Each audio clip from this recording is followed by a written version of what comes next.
The door of the Chicago steakhouse opens, and I lift my head with no reason to expect anything strange. Then Daniel Reed steps inside, older now, but unmistakably the man who walked out 25 years ago. Our eyes collide. He stops, breath catching, and stammers, "Linda, no, it can't be," and stammers, "Linda, no, it can't be." His hand jerks, the glass slips, and water bursts across the white tablecloth. The room freezes around the sound of that spill. Daniel backs away, shaking, as if the floor itself is pushing him out. He turns, almost runs, leaving the door swinging behind him.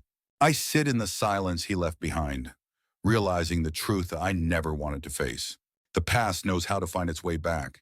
If you're hearing this story, tell me in the comments, where in the world are you listening from? Before we begin today's story, please don't forget to subscribe and hit the like button. Now let's get started. Linda Walker stared at her reflection in the steamed bathroom mirror.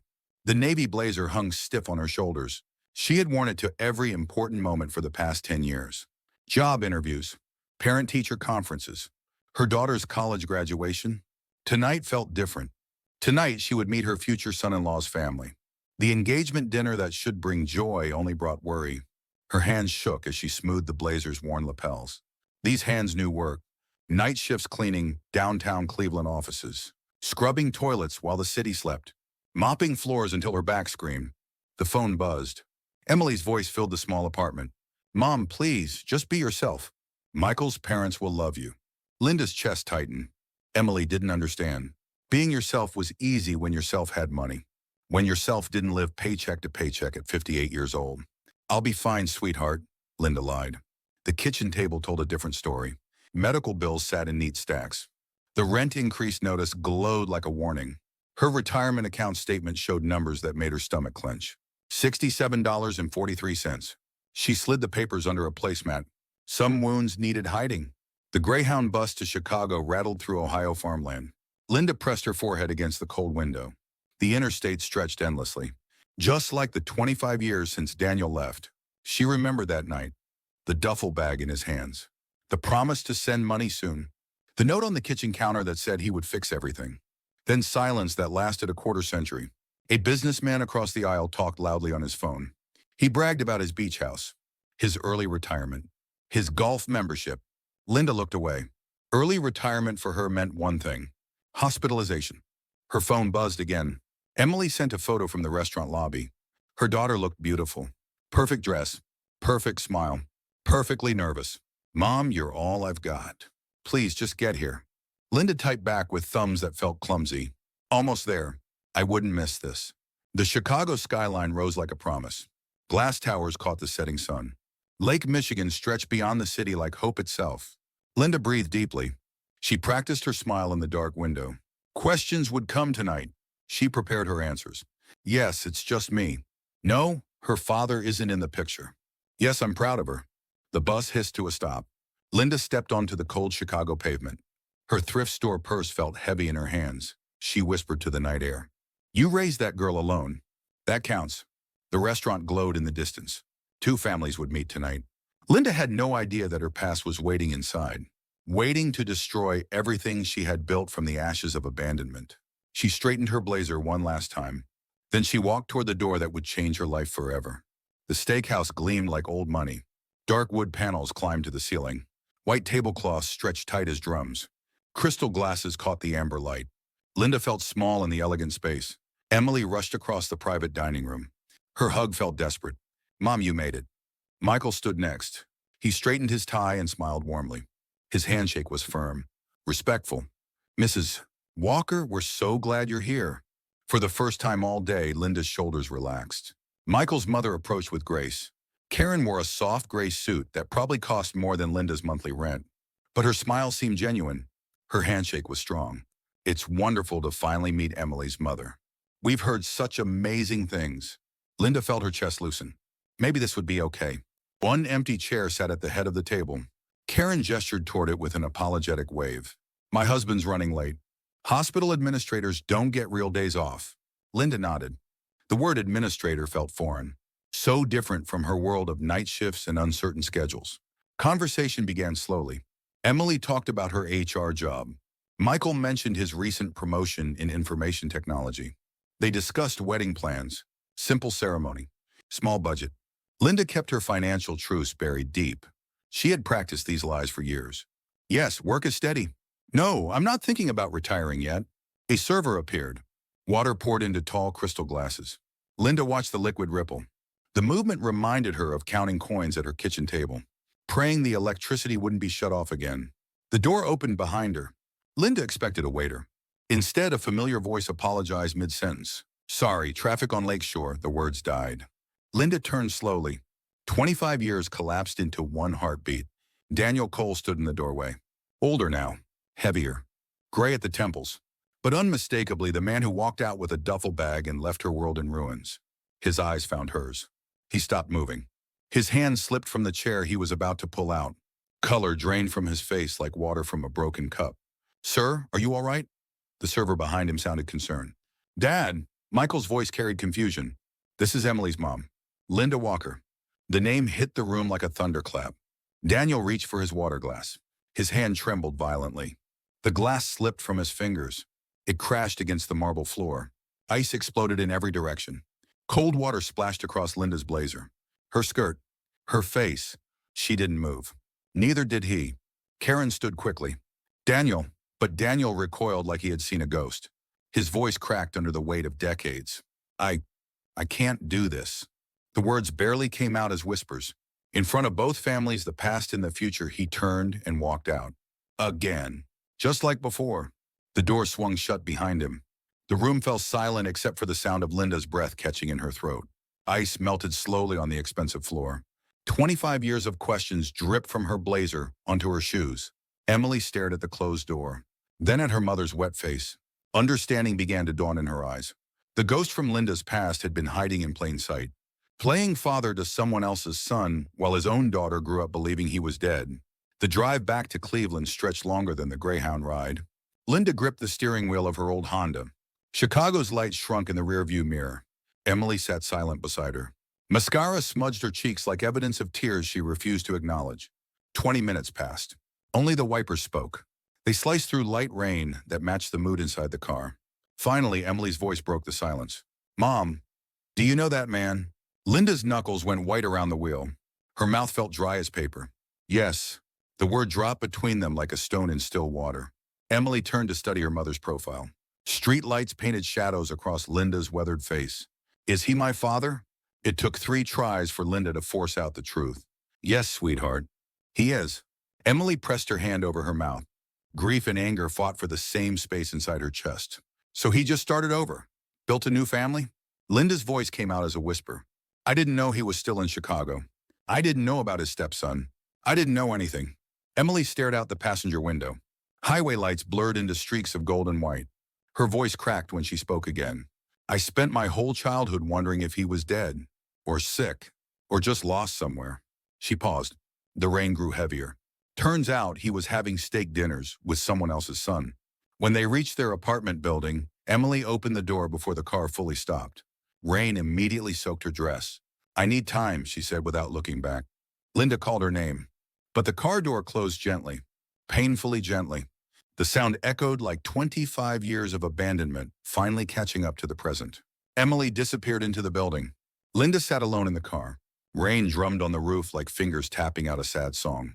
She thought about Daniel's face when he saw her. The shock, the fear, the immediate retreat. Some things never changed. When life got difficult, Daniel Cole still ran. But Linda had learned to stay, even when staying hurt more than leaving ever could. She gathered her wet blazer around her shoulders. Then she followed her daughter inside, into their small apartment, where they would have to rebuild their world one more time. The future Emily had planned was crumbling, all because the past refused to stay buried. Linda climbed the stairs slowly. Her legs felt heavy with exhaustion. Tomorrow would bring phone calls, explanations, decisions that could destroy her daughter's happiness. But tonight she just needed to hold Emily until the shaking stopped. Emily vanished for 2 days.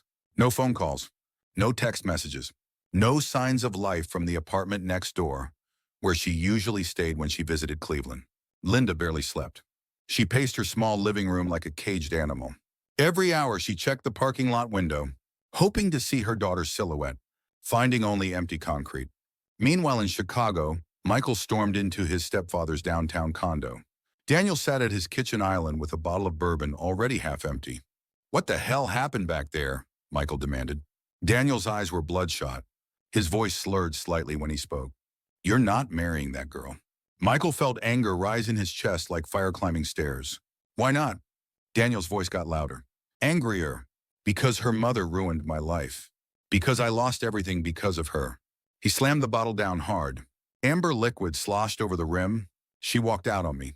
Left me drowning in debt. Destroyed everything I worked for." It was the first time Michael had ever heard this version of events. Daniel painted himself as the victim, Linda as the villain. Every detail felt carefully rehearsed.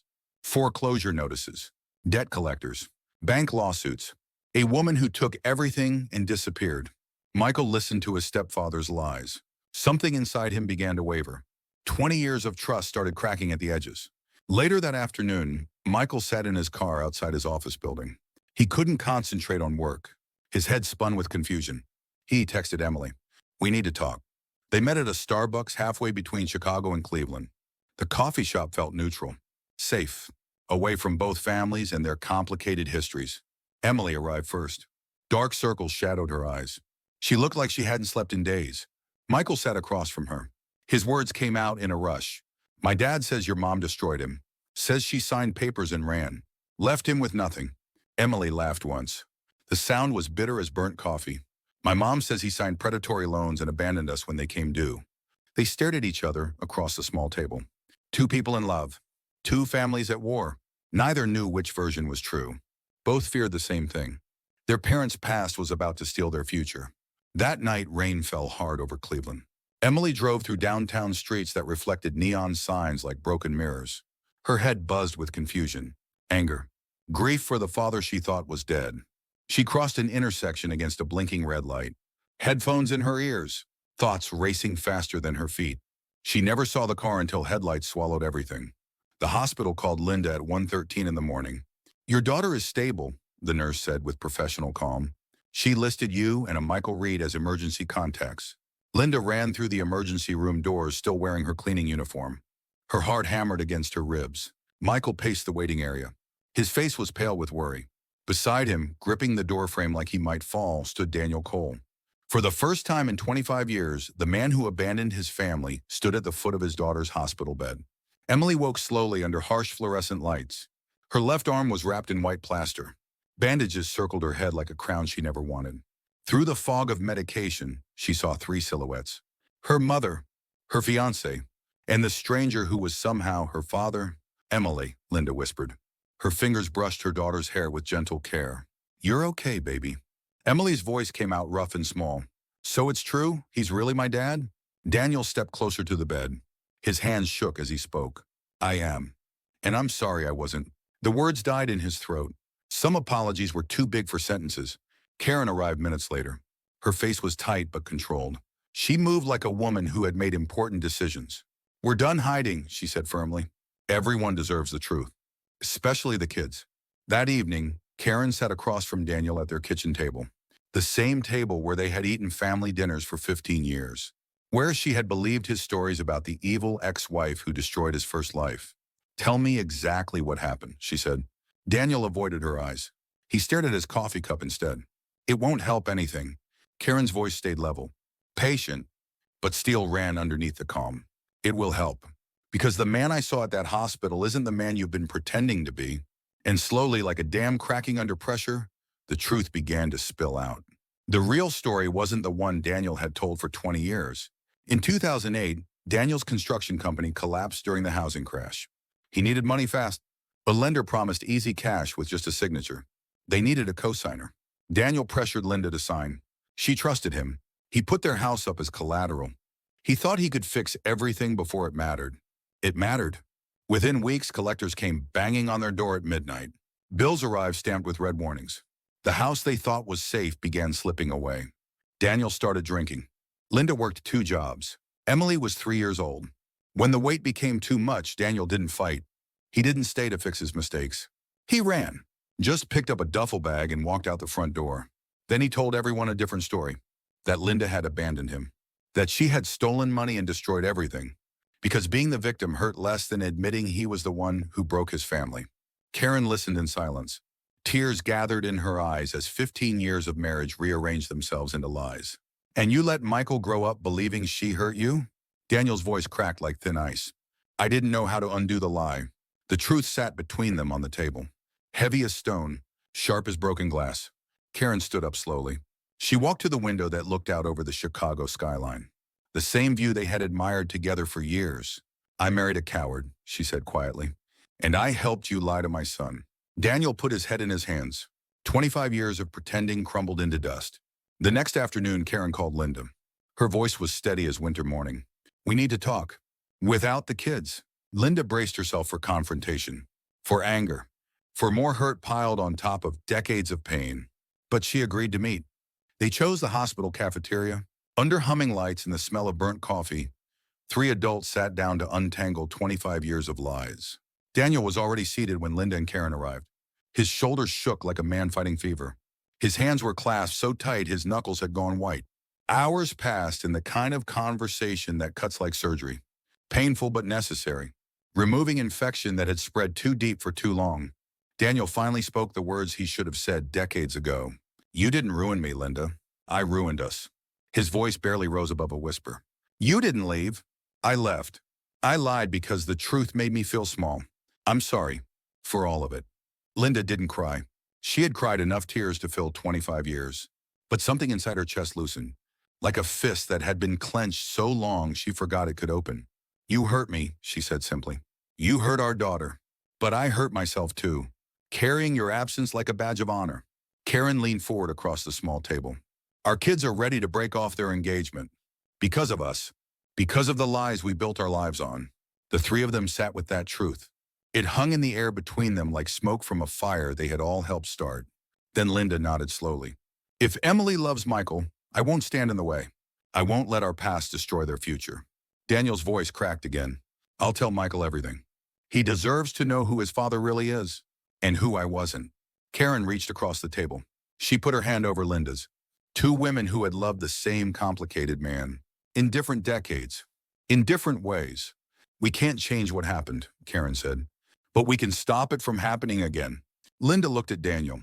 Really looked at him for the first time in 25 years. He was older now. Gray hair. Lines around his eyes. But he was still the boy who had promised to love her forever. Before fear made him into a man who ran from promises. I forgive you, she said.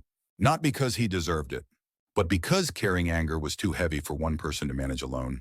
Daniel broke then. Tears came like rain after a long drought. And for the first time since that terrible night in 2008, they began to build something honest from the ruins of what they had lost. 1 month later, Linda returned to the same Chicago steakhouse, but this time felt different. She wore a new blazer bought with cash from her savings account. Not borrowed money, not credit that would haunt her later. Emily walked beside her. The cast was gone from her arm. Only a thin scar remained as evidence of that terrible night. Mom, you look beautiful, Emily said as they approached the restaurant doors. Linda squeezed her daughter's hand. For once, she almost believed it. Inside the private dining room, Michael stood when he saw them. A small scar marked his forehead from the night he had rushed to the hospital. But his smile was warm and genuine. Mrs. Walker, he never sure. His voice carried both apology and hope. Karen greeted Linda with a hug. No handshake this time. No careful distance between strangers. Daniel stood too. Not with the authority he had tried to project before. Now he moved with humility. Like a man who had learned the difference between being important and being good. Dinner began awkwardly, but the tension softened as conversation found its rhythm. They talked about wedding dates, physical therapy for Emily's arm, the price of gasoline, the best places to buy used furniture, small things that made families real. Daniel tried to make a joke about the weather. Emily groaned and rolled her eyes. Linda laughed despite herself. It was almost normal, almost like a family that had never been broken. Halfway through the meal, Michael turned to Linda with serious eyes. Thank you for raising her. Emily is strong because of you. Linda's throat tightened. For a woman who had worked her entire life without recognition, these words felt like metals pinned to her soul. When Karen raised her water glass, her voice was warm and clear. To the courage to look back, so our kids can move forward. This time, glasses clinked instead of crashing to the floor. Linda looked around the table, at Emily's happy face, at Michael's gentle smile, at Karen's quiet strength, at Daniel's humbled gratitude. This wasn't the family she had planned 30 years ago, but it was the family they had built from honesty, from forgiveness, from the courage to stop running from hard truths. When they left the restaurant, Emily hugged Daniel goodbye. She still called him by his first name, not Dad. Maybe that would come later. Maybe it wouldn't. But for the first time in 25 years, a father and daughter stood in the same space without lies between them. As Linda walked to her car under the Chicago streetlights, she thought about all the names she had carried. Abandoned wife, single mother, poor credit risk. Tonight, a new name settled gently into place. Mother of a woman who chose love anyway. Months later, Emily and Michael married in a small community church in Cleveland. No grand ballroom, no expensive flowers, just folding chairs, paper decorations, and a volunteer pianist who played slightly off-key. And it was perfect. Linda sat in the front pew wearing a corsage made of carnations. For the first time in decades, the empty seat beside her was empty by choice, not by abandonment. At the reception in the church basement, Daniel hovered near the food table until Emily pulled him into a family photo. "Come on, Dad," she said. The word still startled him, in the sweetest possible way. During the toast, Michael thanked Linda for raising a good woman. Then he turned to Daniel with careful words. "We learn from our parents, what to copy and what to never repeat. I'm grateful for both lessons." Linda looked around the room. Retirees from her apartment building, neighbors who had watched Emily grow up, old co-workers from the cleaning service, church members who knew struggle and survival. All people who understood that real wealth wasn't measured in bank accounts. It was counted in the courage to keep loving when love got complicated. After the newlyweds drove away in a car decorated with dollar store streamers, Daniel and Linda stepped outside into the cool night air. "Do you ever think about retiring?" he asked quietly. Linda smiled. The question felt different coming from him now. "Retiring from what? Shame, fear, I'm working on it." They shared a quiet smile. Weathered but honest. Not lovers anymore. Not enemies either. Just two survivors who had finally stopped lying about the worst day of their lives. As Linda walked home under the Cleveland streetlights, she thought about every label she had carried over the years. Abandoned wife, single mother, night shift worker, bad credit risk. Tonight, another label settled softly into place. Mother of a woman who chose love anyway. For the first time in decades, Linda didn't feel like a passenger on a bus going somewhere she didn't choose. She felt like the woman holding the wheel. The road ahead was still uncertain. Money would remain tight. Work would stay hard. Her body would keep aging. But she was no longer traveling alone. She had a family now. Not the one she had planned, but the one they had built together from the broken pieces of what came before. And that, Linda realized as she climbed the stairs to her small apartment, was worth every struggle it had taken to get here. Love didn't require perfection. It only required the courage to try again.